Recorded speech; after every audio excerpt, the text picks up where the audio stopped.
Now you can hear me. So welcome everybody to our show. We're going to call this show Divinely Queer. And we are going to dedicate this to Pride because we are at the end of Pride Month. And so welcome everybody. And Destiny, it is good to see you. Good to see your face and good to be in your presence.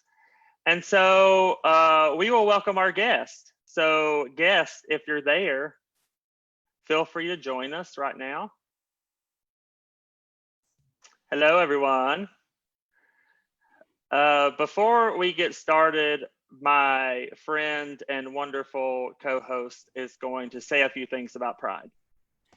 Thank you, Lee, and thank you for allowing us to share this space and to build a welcoming community, not only for Just Talk Live, but for the Presbyterian Church. And as always, Lee and I, before we do anything that people might have an understanding or might not have an understanding about, we want to give you some foundational groundwork for you to actually do your own research and learn more and be enticed. So Pride Month. What is it? So it's a time for the lesbian, gay, bisexual, transgender, and queer community, LGBTQ, to celebrate and honor the trials and tribulations that they have been through. It's actually comes out to commiserate the 1969 Stonewall uprisings in Manhattan, who was actually led by transgender poor people of color, as Lee always reminds me how many times our struggles are intersectioned with each other. And that's why you can't just have one focus. And that's why our struggles need to be combined to uplift and free the entire community. So we at Just Talk Live wanted to give space to honor Pride. We also are proud to be part of a denomination that is a welcoming community. And we live by those words. And as Lee would say always during this show, if you are a person in the pews, if you're a pastor, or if you're watching this feed, we want you to know that you are loved. You have people who you can reach out to and you can feel supported. And I'm kicking it back to you, Lee. Thanks, Destiny. You're gonna make me cry. For some reason, this show makes me really emotional. I don't know why. I'm usually not emotional in person. But thank you for joining us tonight. And we want to now introduce our guests, and we will invite each of them to introduce themselves. So we will start. Luther, would you like to introduce yourself first? Sure. Good evening, everyone. And thank you, Lee and Destiny, for inviting me on. My name is Luther Young. My pronouns are he, him. I am currently I'm an ordained minister in the Christian Church Disciples of Christ. I live here in Columbus, Ohio, where I serve at Woodland Christian Church.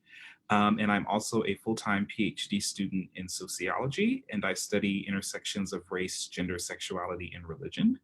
And in particular, I'm interested in work to help churches, particularly Black churches, become more affirming and better advocates of the LGBTQ community.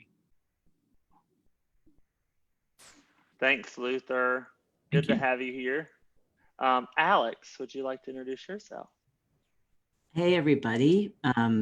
It's great to be with you tonight. I'm Reverend Alex Patchen McNeill, and my pronouns are he and him. And I serve as the executive director at More Light Presbyterians. And so we have been around as a national organization and movement for over 45 years, working around support for and inclusion of and celebration of LGBTQIA+ folks within the Presbyterian Church. And as I like to say, getting people of faith who support queer and trans folks into action and making space within their communities so that queer and trans folks can thrive. So that's me. I live in Western North Carolina when I'm not on the road, which these days is not at all on the road. So it's great to be virtually with you all today. Thanks, Alex. And now you're all my friends, but Ashley is a really good friend of mine. And so, Ashley, would you introduce yourself? Sure, yes. Lee and I were YAVs together in Nashville, like what, 8 or 9 years ago now. So yeah, 2011, I think, 11, 12. So, but I am no longer in Nashville. I'm the Reverend Ashley McFaul-Erwin. I live on Long Island, New York. I've been here just about a year. Next week, it will be 1 year that my wife and I have lived here on Long Island, and I am the community outreach pastor at Setauket Presbyterian Church here. But yeah, spent 8 years in Nashville before that, and I'm originally from Northern Ireland. So, and I use pronouns she, her, hers. Yeah, that's the accent you'll hear, if you were wondering. But welcome everybody, and I think before we get started really talking about things, I would love to kind of frame our conversation and ask, because a lot of people, when we use the word queer, some people have a very negative reaction to that word. Some people don't really know what that means now. And so I think it would be great to hear what that word means to you, because it is very contextual for everybody. And so whoever wants to answer that first, but I think it would be really helpful for people to hear, because I use the word a lot. So what does queer mean to you?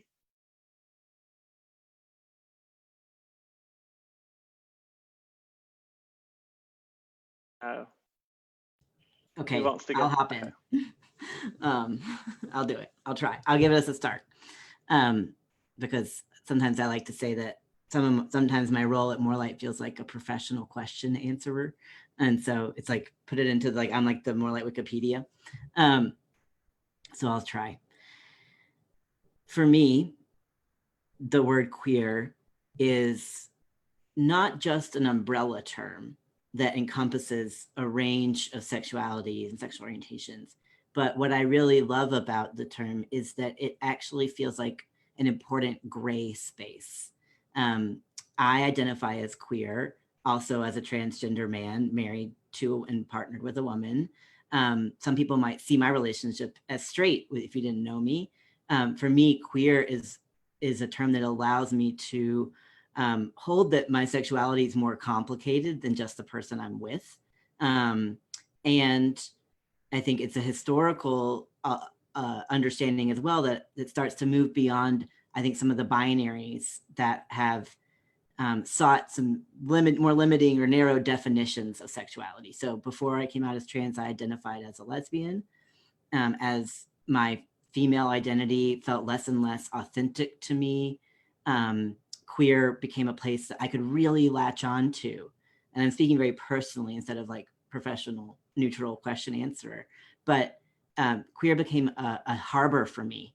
And I think it's a harbor for many because it doesn't imply the gender of the partner you're with or your own gender. So often words like lesbian and gay more recently have particularly genders attached to them. And so for me, it's a place to kind of own something non-normative in the world. And I appreciate that also invites solidarity with other folks who identify as queer. Awesome. Alex, before we move on to the next person, I'm going to put you in the hot seat a little, but I think you can rise up to the occasion. All right. All right. In here so this is something that Lee and I do when reminded, but not, I mean, I'm going to slap our hands. So sometimes we have guests who come on and say these things called pronouns. Can you explain for our viewers who might not know why it's important to identify people by pronouns and why pronouns matter? Can you just talk a little bit about that before we move on to the next person? Absolutely. Sorry, like I said, we are very educational on here, and we want to leave people very informed. That's a great question, and yeah, I don't want to just skip over that. So I could give you the like technical definition of what a pronoun is, but I think we use them all the time.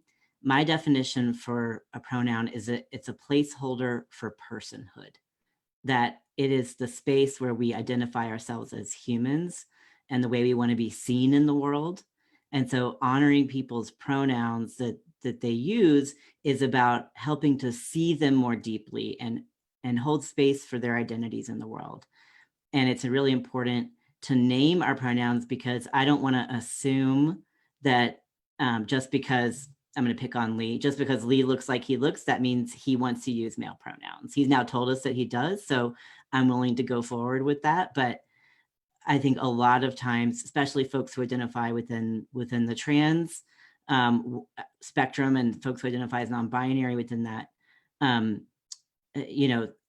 people make all kinds of assumptions about what pronouns belong to us. And I know for me, for many, many years, before I looked like this, I was very much non-binary presenting and gender fabulous, I would have said. And so people use she, her pronouns for me all the time without ever asking how I'd like to be seen. And so I honor that practice just very deeply, because I think it helps people feel seen, known, loved, and understood. Thank you, Alex.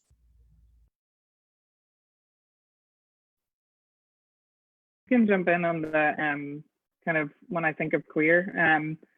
I think for me, it's become a deeply spiritual word. It's interesting when I go home and back to Northern Ireland and talk with friends there, like it's still a word that's still coming of age in Northern Ireland in many ways. So it's interesting. So I think that that's always important for me to remember, that in different contexts and different places, and to explore that. But so when I go home, some of my LGBT friends will be like, why do you keep saying this word? Like, I don't know, like it's still, because it's still, so many folks, it's still used really harmfully.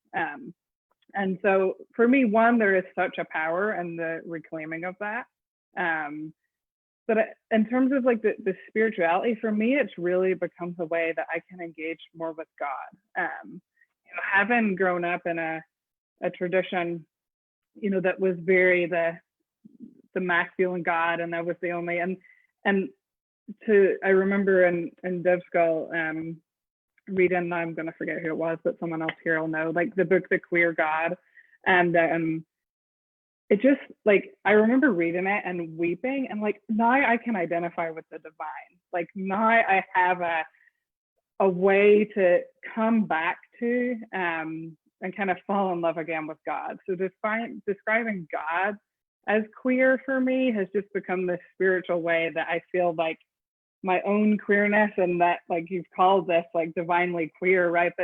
That is how I can kind of flow in that relationship deeper and deeper. So it's such a spiritual thing for me.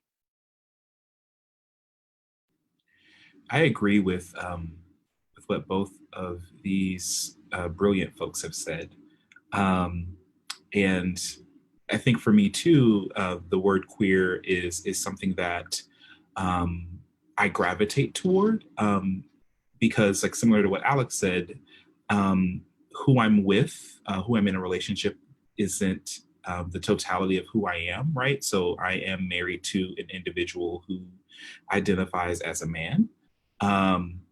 And so people read that and say, oh, you're gay. It's like, well, actually I'm bisexual. So, you can't just, look at a person and assume based on how they look, how they want to identify. And then also you can't just look at their partner and also, assume how they identify in terms of their sexual orientation. And I too find this term to be incredibly spiritual. Like, I think of the term queer as something we use when other words don't suffice, right? Like, I think about it as the ineffability of God, right? So like how we can't describe God in really nice, neat terms. And even thinking of, going back to my div school education, Yahweh, right? Like how it was, this ineffable, this thing that can't really even, it doesn't roll off the tongue. We can't quite put our finger on it. We can't put it into words. That's how I feel about the term queer. It's you can't describe it in other terms. It's like, oh, that person's it's queer, or that's a queer relationship. It just is, when God said, I am that I am, I think about like queer people saying, I am that I am. It just is what it is. And so that's what that word brings up for me. Yeah, and how I see it that way as well, and I've had conversations, multi-generational conversations, and Ashley said this as well, that it is, from where I am from, queer as a $2 bill is a thing people say. And for me, growing up hearing that, and then in some ways reclaiming that word that gives me life, that gives me a way to experience God differently, is almost a very like an overcoming, a reclaiming of that word. But there is a generational gap, I think, because it has been used, and I feel like it also, for a generation that experienced so much grief and so much death when AIDS was killing people right and left, and that word has in many generations stuck in that same space and time, that I've had really interesting conversations, really hard conversations about why I've used this word. We did a Lent series for Unbound, and I used the word queer in it, and multiple generations, that with that word there came a wall was up, and so I'm glad we're talking about it more and more, because it has been a word that has changed meaning for different folks in different contexts, and it's also being reclaimed, and it's still being used as a negative, as something that is, I will say, death dealing, and not life-giving. And so thank y'all for kind of nuancing it more, because it is a word that still brings a lot of feelings and a lot of grief that hasn't been processed. So thank y'all for saying that.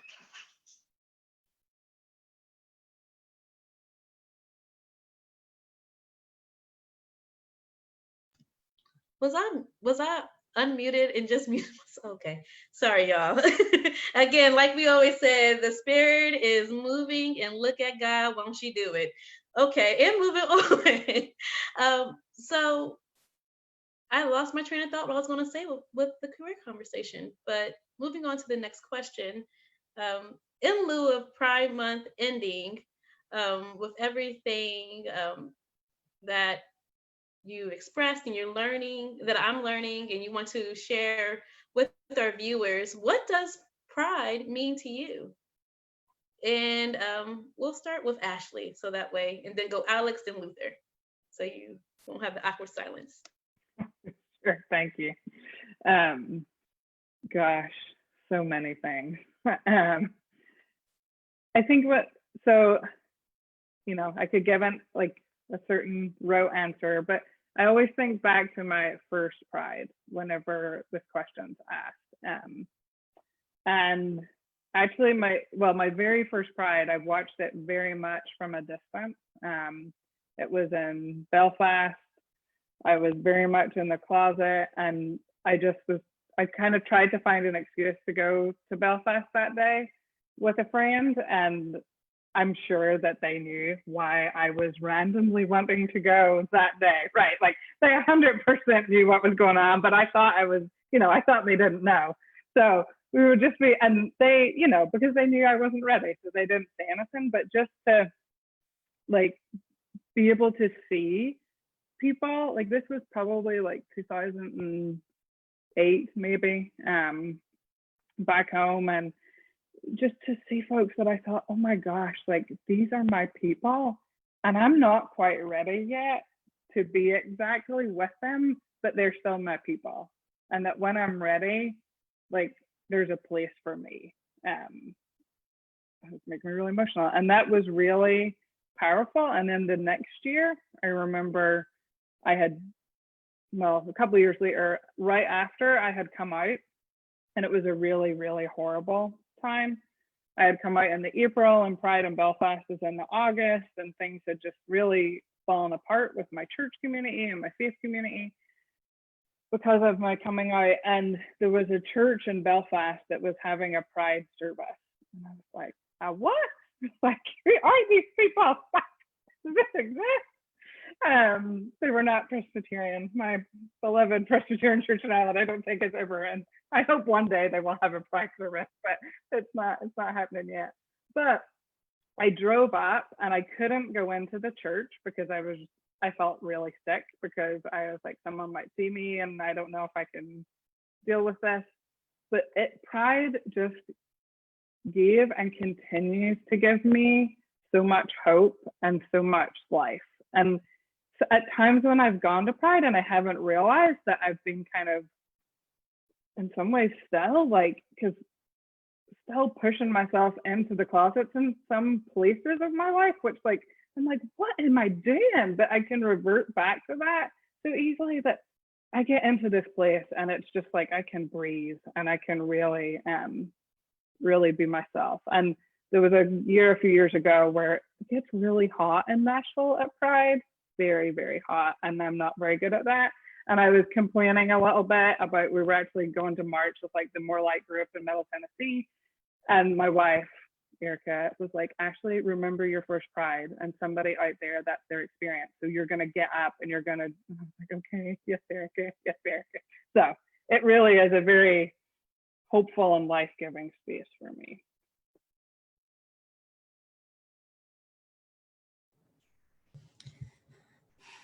I think you're right, Ashley, that anytime anyone asks me about what pride means, it does take me back to my first Pride. And I think for many of us, that's such a powerful memory.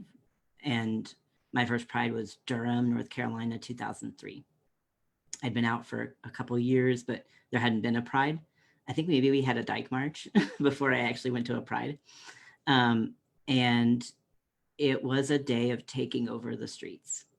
And I've just described it since, of like turning the world upside down for an afternoon, to say this is what it could look like if everyone was free to live and love as God called and created them to be. There was fear in that moment because there weren't a lot of people on the side cheering us on. We were basically marching. But there was also freedom and liberation. And to me, pride is about finding that experience of liberation for yourself, and then looking at the breadth of the community and wanting to share that liberation outward, that it becomes a collective striving for liberation, that this is what God's kingdom on earth could look like. And what if many people, everybody could have this every day of the year. And so pride for me is a returning to that tasting of liberation. And look, I know for many of us, there's a lot of critiques of like corporate pride and the way pride has evolved and gotten tangled up with the police state and gotten tangled up with companies that support private prisons, for example, right? I preached in my sermon this weekend that sometimes pride has become a thing of, look how far we've come. Even Bank of America has a float. Aren't we here now? And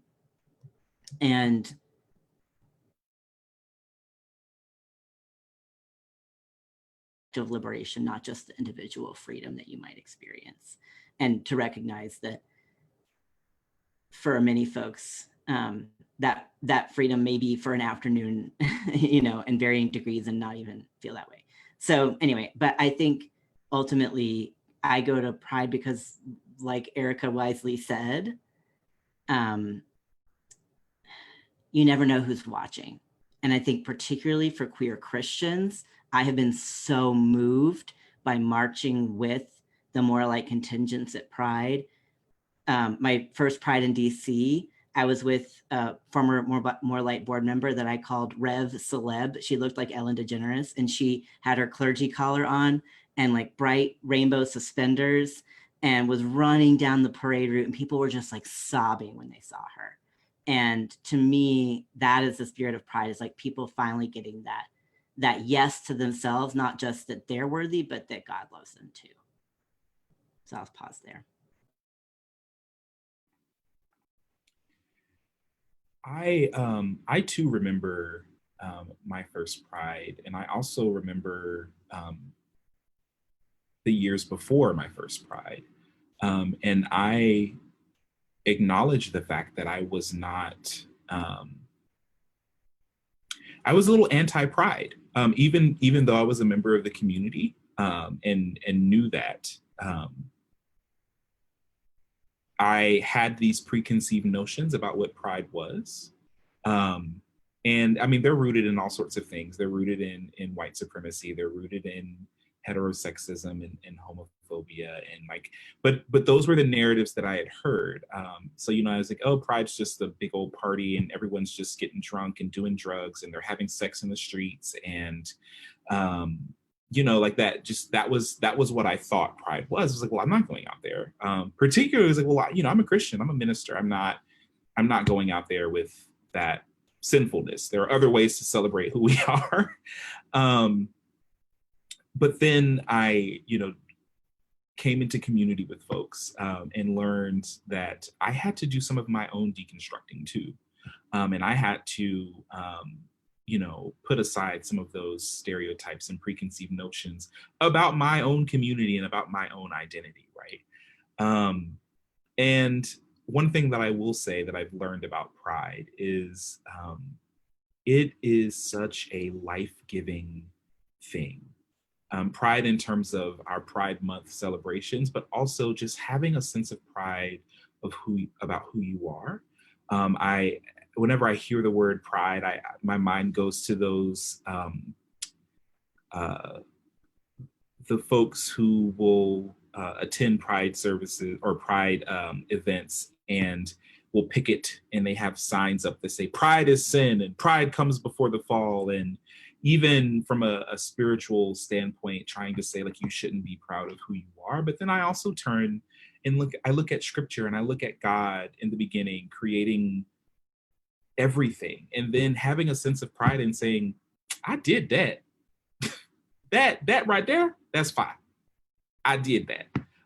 And God was proud about what God had done.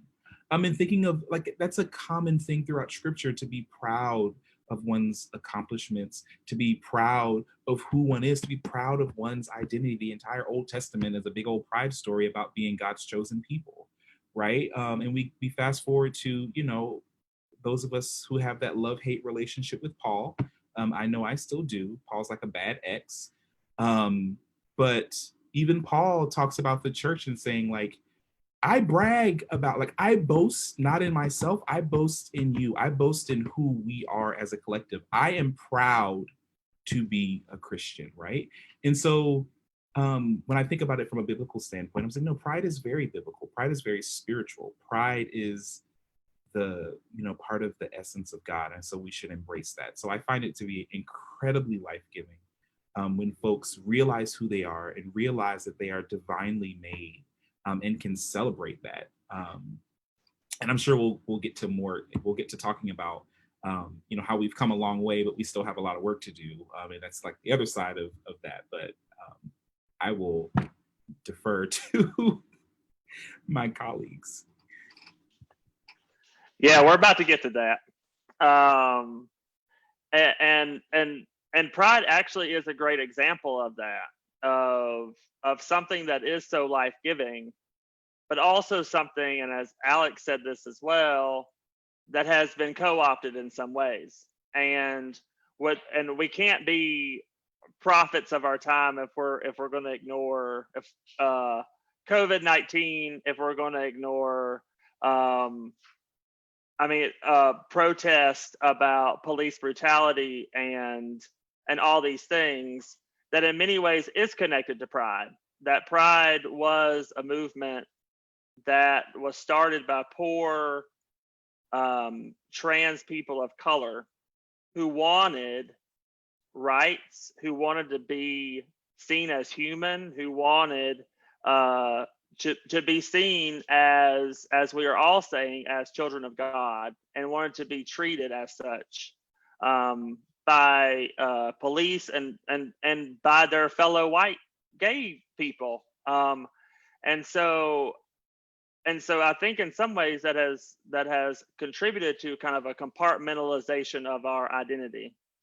That if we accept our gayness, and Ashley and I talked about this earlier, if we're accepting our sexuality, we don't have to deal with anything else. Like that is like we've overcome that, and that's done, and we don't have to kind of do more work, the inner work of our own our own perpetuations of white supremacy and our own perpetuation of racism. So I would ask you, what would you say to our own community who do not see a place in what is happening right now? When it's hard for our queer siblings to say Black Lives Matter, when that conversation is not happening in our own community. This may be a question out of left field, but I do think it is very important that we keep our communities accountable. And in the Presbyterian tradition, we always say we're reforming and we're forever reforming. And if we don't keep ourselves accountable, then we'll never progress. So I would love to hear what you would say to this community to say that we must also be a part of this movement as well, because we're connected. So who wants to start? I'll give you an order. Alex, Luther, Ashley. That's the order you're in our on my screen. The first thing that came to me is you're missing out. You're missing out on the brilliance, wisdom, perspective, genius of people of color that I think deepen this work around sexuality and gender identity. And so our liberation's bound up together. It always has been. And so to sit on the sidelines means that you're missing out. And you're missing a critical part of the history of this movement, the long histories of both Indigenous, Black, and people of color who have been at the forefront of queer and trans movements for liberation. And I just think that if you want to get to liberation instead of just a paltry form of justice that might be a right or a law passed in your favor, then you got to get out there and recognize the ways in which our liberation is bound up with each other, and do the work internally within your community, and then out in the streets in the way that you're called to be, so that we can further this work that God has called us to. Whew. Yeah, everything that Alex just said, I second that. I think that the sooner we recognize that our struggles are all intertwined and come from the same root. It's this, we are fighting the same struggle. It's not even a relational struggle. It's not even an intersectional struggle. I know that's a word we like to use nowadays, is intersectionality. You know, we want to make our work intersectional. But it's not even that. It comes from the same place. This is all rooted in the sin and wickedness of white supremacy, patriarchy, heterosexuality. It's all rooted in the same thing. We are fighting the same struggle, and we will get to where we are trying to go much faster when we realize that and work together. Oppression Olympics is old, it's tired, and it needs to go. And I'm also quite frustrated with the idea that these things aren't connected, because it's like, as a person who occupies, or a person who has several varying identities, and these identities are identities that are oppressed and marginalized, it is so tiring to have to say, well, okay, well, I gotta go over here and fight with Black Lives Matter because I gotta fight for, you know, my right to exist as a Black man, and then, well, now I got to come over here with pride and fight for my right to exist as a queer person. Oh, now I got to come over here. It's ridiculous. I am a whole being, right? And so that's another thing that we need to recognize, is that we have, you know, people who occupy all of these things.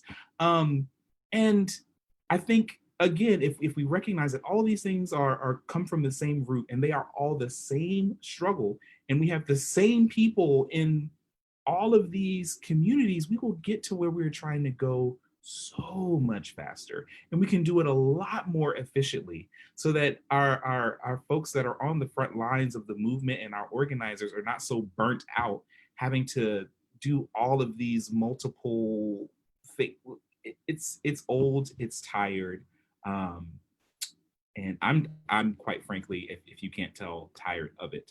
And so I'm hoping that we can move beyond that. Now, one thing that I am heartened about, that I've seen particularly this month, is that I think people are starting to recognize that, right? Like, they're starting to say, well, hey, we probably should come together, and more of our LGBTQ folks are a little less hesitant to say Black Lives Matter. Maybe they're not whispering it now. Maybe they're saying it in a normal talking voice. Maybe not quite shouting it yet, but we're making progress. And I think people are starting to understand that these things are all bound up together, right? Because when we start seeing police brutality, you know, against Black people, it's just like, oh my gosh, that's so sad. But then when we realize that, well, no, the police will actually whoop anybody's ass. And then it starts to, I don't know if I can cuss on this show, but then it starts to, then we start to see like, oh wait, no, this isn't just about them. This is about all of us fighting against the same thing. So I'll leave it there. Yeah, and I just keep thinking, like, the system just wants to keep us fragmented. Like, the system will gain power if people stay, and they're, you know, if queer folk think, well, and what I get scared about is that, as you know, in terms of, for some people within the LGBTQIA+ community who have received some more rights and a little more power, that is so enticing to then forget your roots, and to forget the roots and forget that fight for liberation for everyone. And like, I think that Pride, like Alex said, is a prime example of that, and the co-opting of that, and then starting to see that as progress. And we have to ward against that big style. Otherwise, we are all going to be harmed by it. So I think to really continue to just check that and watch ourselves, and when we say we've made progress, really interrogate that. Like, what are we saying is progress? And is because what we have sometimes named as progress is not true liberation at all. So I think that would just be what I would add.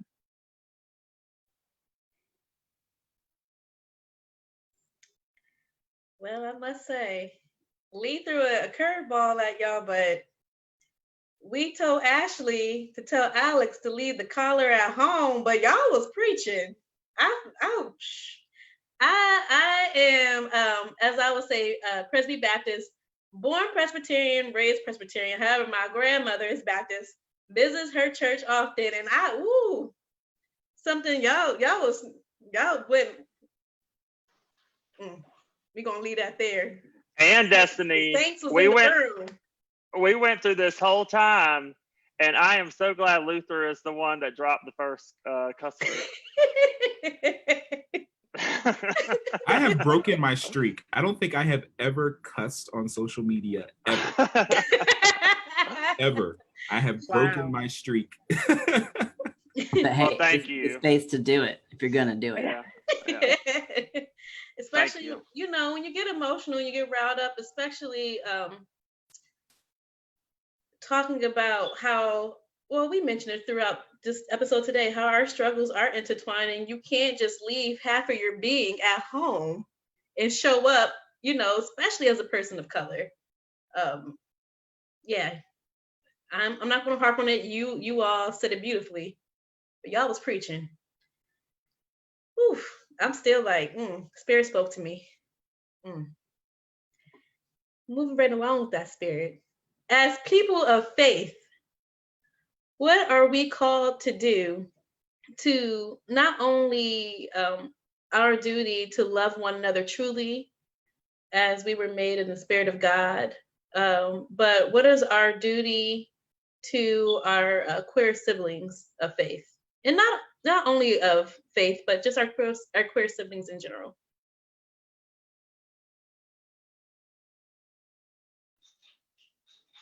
I forgot, we were assigning orders. Who didn't go first yet? Luther, did you go first? You went first? Luther, we're gonna go Luther, Ashley, Alex.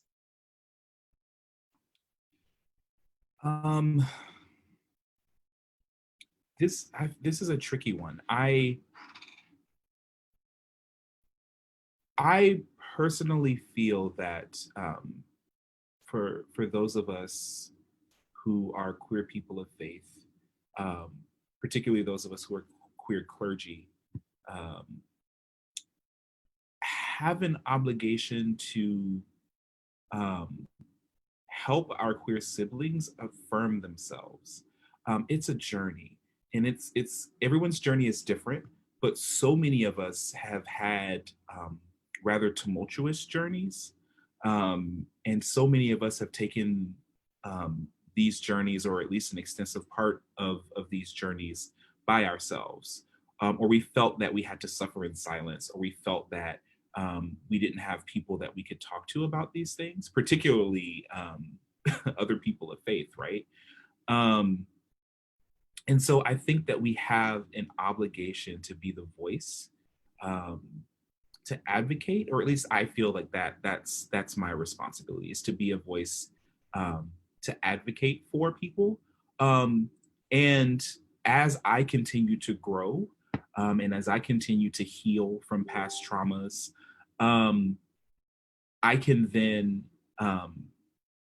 bear some of the burden for my other siblings, right? So as I grow stronger in my journey and in my walk with Christ, and in my work in social justice, as I get stronger, then I can help bring someone else along and help bear some of that brunt too. So particularly as a queer clergy person, I don't mind going into spaces, right, where LGBTQ people may not be as welcomed, and to try to do some of the work to change some of those climates, or to help folks evolve, so that when some of my other siblings come behind me, who may not have done, they may be younger, or they may not have, they may be kind of new on this journey, so they don't have to endure some of the stuff that I've gone through.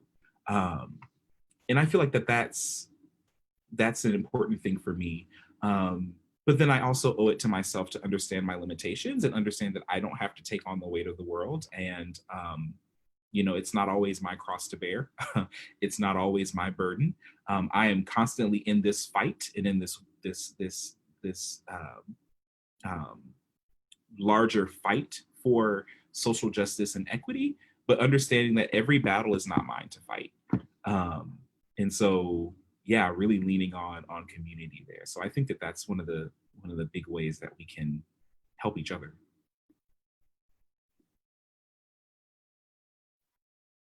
Yeah, and the word that just keeps coming to my mind is listen. I just want to ask the church to truly listen. I think that, so that, the PCUSA had their General Assembly last week, and I watched the General Assembly shows. Thank you very much, Destiny and Lee. But there was at one point they asked commissioners to identify themselves, and that I might get the things wrong, but one of them was progressive. I want to say maybe like moderate or evangelical. I can't remember the term, but it was overwhelmingly came through as progressive. And some of those terms, and it's just so it's really hard. And I noticed that a ton of folks kind of like celebrating that. And on the one hand, I was like, yeah, like that, you know, in a way, I think I get what you're saying, that's good. But yeah, if we just kind of, I worry we're going to get to a point where it becomes like a patting on the back thing for the church, that it's kind of like, look, like now we have like LGBTQ pastors, and like we've like, look what we did, like you can get married. And while I am deeply grateful for all of those things, and it has certainly changed my life, I know that the folks, kind of back to what we said before, that the incredible folks in this denomination who have spent their life fighting for that, they weren't only fighting for that. It's back to that like true liberation piece, that those people, some of whom I've had the privilege to meet, were for fighting for so much more. And so I would say to the kind of larger church, and how you can really step up for our queer siblings in the church and outside the church, is to listen, to be, for myself included, to be repentant, and to continue to like know that we have not arrived, and that if we do not keep tackling this sin of white supremacy and all of those things that Luther said, right, it's the same root, that it's not, we don't need to pat ourselves on the back. We both need to celebrate what has happened, and give thanks for that. And, you know, we had a pride service here at Sataka on Sunday, and I really felt like we needed some like celebration time, and there's like certainly time to do that and to honor that.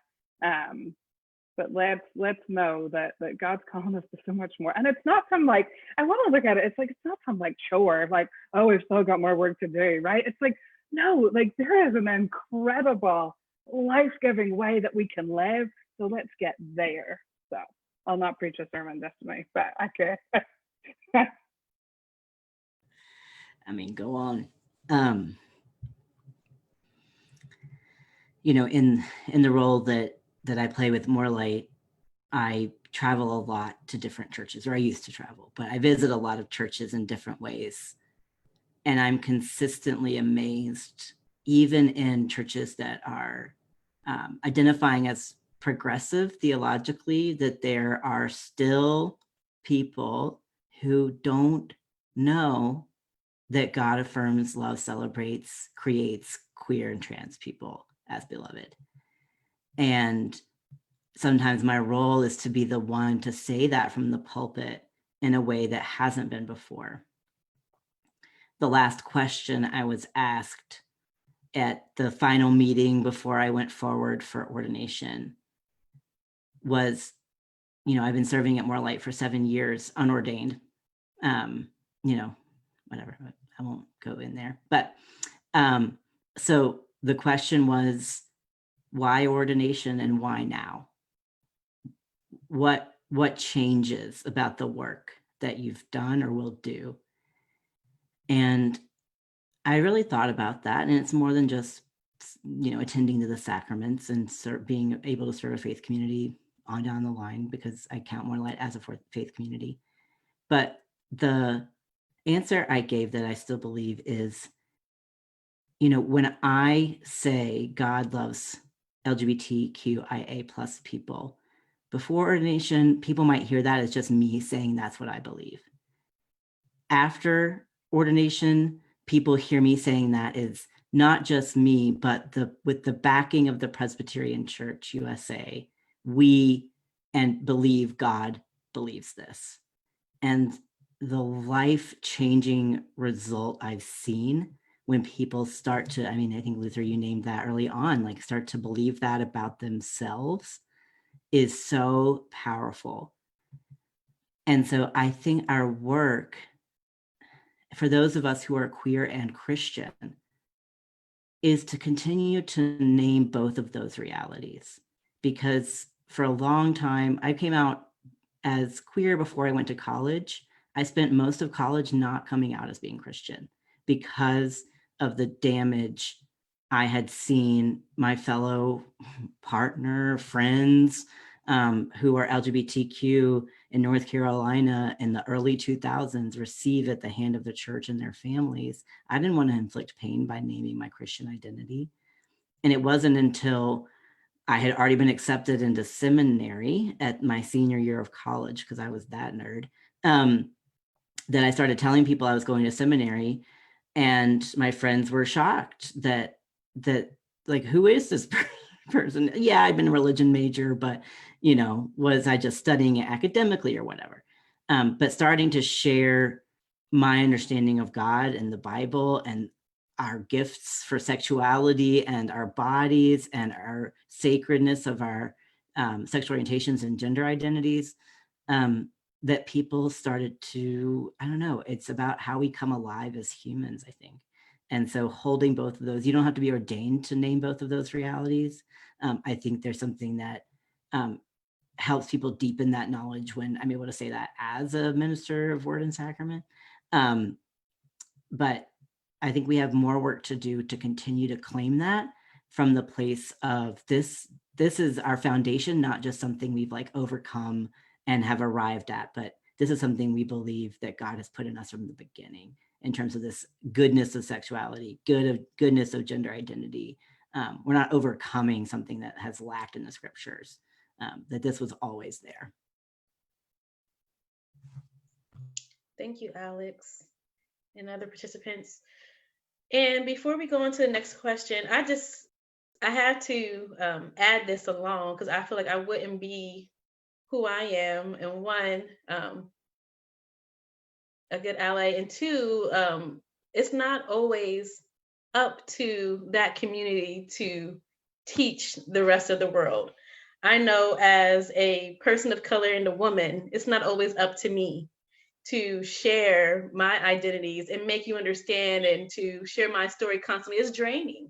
It's draining. So we Christians of faith who are allies have a duty. It's our responsibility to walk alongside our LGBTQIA community siblings and profess the goodness of God and how they deserve to be just equally treated in this church as we do.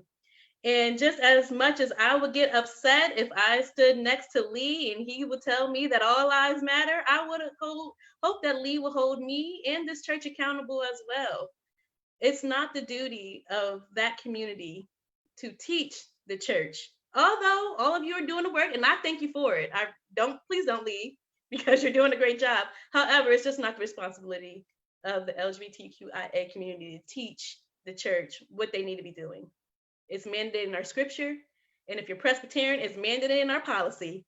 So therefore, we love our policies and our writings and our affirmations. So therefore, it's been claimed. So go forth and do the work. I had to say that. Sorry, Lee. You can ask the next question.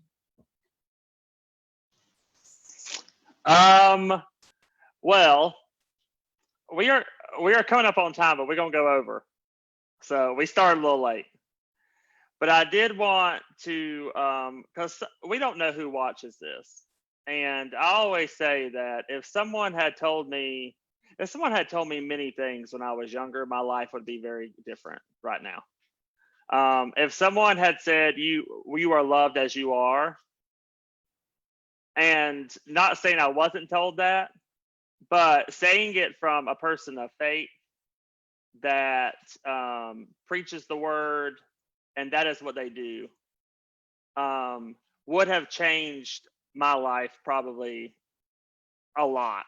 And so I will ask of you, and we'll start Luther, Alex, Ashley, to people who are struggling right now with their sexuality, with their gender identity, and especially wrestling with their faith and how that fits in to all of that.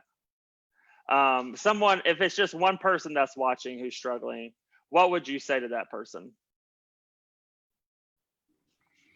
Thank you for that question, Lee. I think what I would say is trust yourself, and trust that you know the voice of God.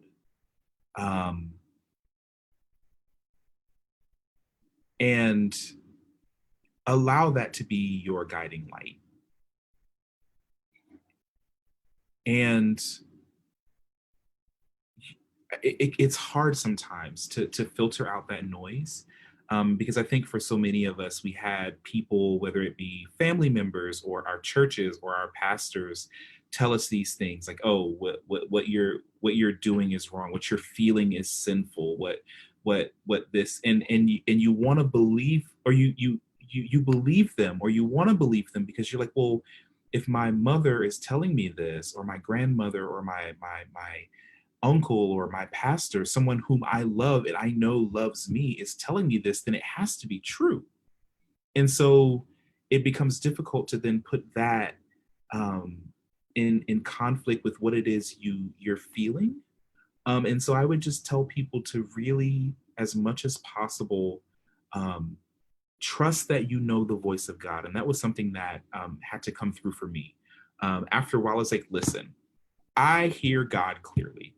I come from the Pentecostal church. I was raised Pentecostal, and I have been saved, sanctified, and filled with the burning fire of the Holy Ghost since a young age. I know the voice of God, and so I know what God is telling me. So when all those days and nights that I prayed, Lord, take it away from me. I don't want to be this way. Take away, and after a while, God was just like, nah.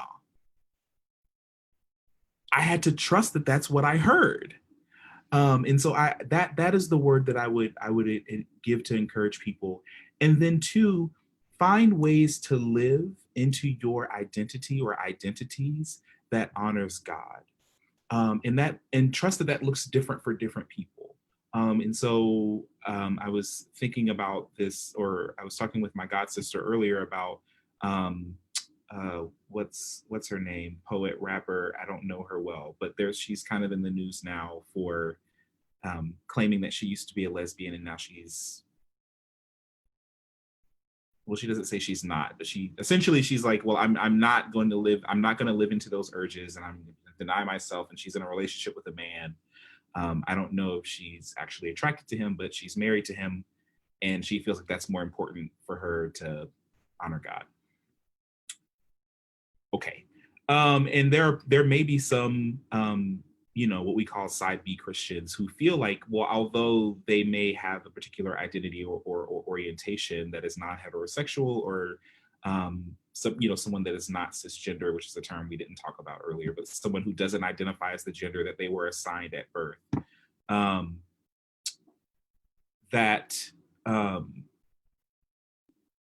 there are ways to live into that.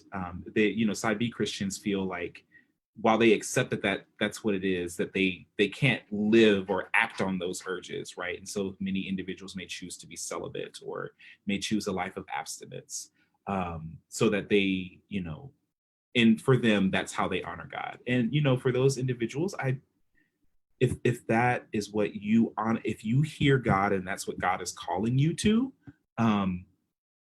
okay. Now God ain't called me to that at all.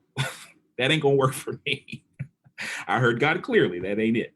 And so find ways to live into your identity that honors God for you. And that could be a monogamous relationship, or it could be polyamory, or it could be no relationship at all. It could be going out to Pride, or it could not be. I mean, so find ways to honor yourself and to honor God, and trust that you hear God's voice. I want to build on something you said, Luther, that for me,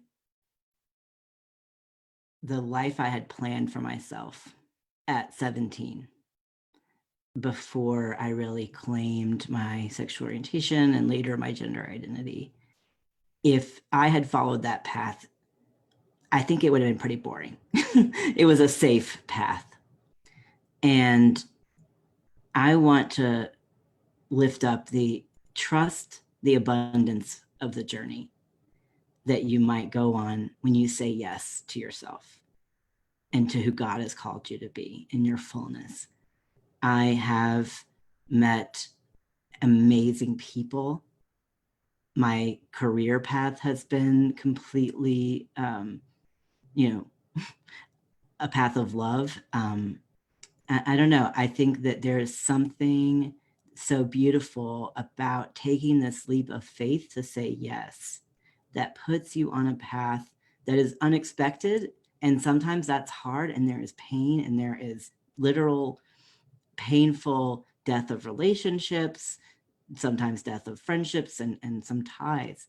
But there is abundance on the other side, and it is waiting for you, because that's where God is, wanting you to be who God created you to be. And so to anyone watching who's struggling and wanting to whisper or name out loud or share with someone else who they are, I am with you. There is abundance on the other side. And those of us who are here who have taken some of those journeys are here to support you. And we give Thanksgiving for who you are and who you've been created to be.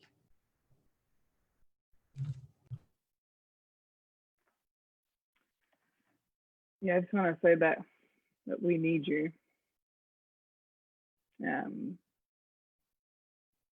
I think for me, there was definitely a time that it felt like, you know, I'm not needed. I'm more hassle. This is gonna, if I really claim who I am, not only is it, even if I thought it might bring me some light, I kept thinking this is gonna bring so much pain to other people that I really apparently had a very grand view of myself at that time. But I did, like, I really felt like this is gonna tear I could just spiral into all the awful things that were gonna happen. And, you know, some of them happened, and then also some absolutely unbelievable things have happened. And so there's that you're good, you're loved, and that this community will stand by you, and we need you.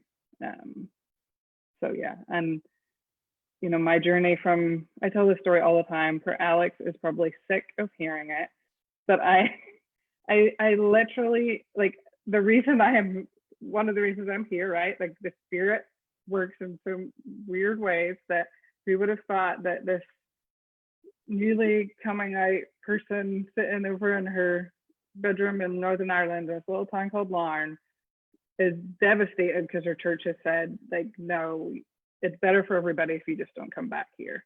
And like, the door to ordination is closed. And that then they get their laptop and they search gay Presbyterians, because, you know, like, I still kind of loved it.